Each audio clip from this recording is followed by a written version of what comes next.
Hey, this week's tip is how to determine if the way you're saying it is the way you need to say it to the audience. And there's two components with this.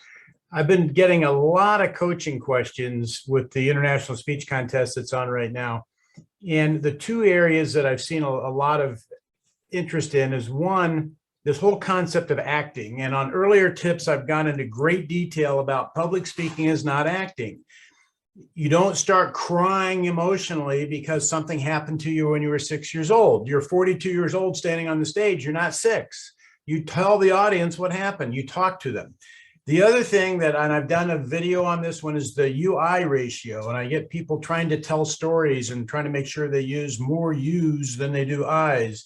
And I get these incredibly incorrect grammar speeches, or grammatically incorrect speeches. On my grammar is not that great right now. These grammatically incorrect speeches trying to balance the UI ratio, which is to me a complete fallacy. Here's the way I would weigh anything you have a question on. If you were talking to someone one-on-one, if you're walking down the hall talking to a friend, or you at work talking to someone at work, would you say it that way?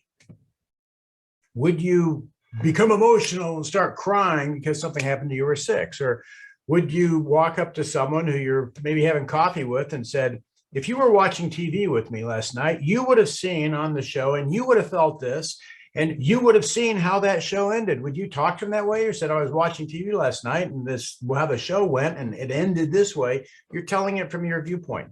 So if you were going to tell one person the story, how would you do that? It's the same rules apply if you're talking to 300 people. Because really, if you're talking to 300 people, you shouldn't be talking to 300 people at once. You should be talking to 300 individual people in the audience. One-on-one communication times 300 is how that goes. So if you have a question, whether this makes sense with when you're trying to add impact and you're hearing all these different philosophies from different people on how you're supposed to do your speech, and that doesn't seem natural to you, just ask yourself, how would I say it if I was saying it to one person?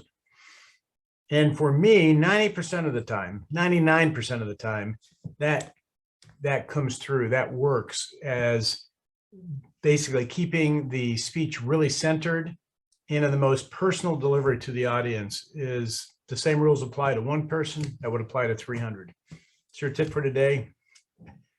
Good luck. Let's go out and build a better world. Okay.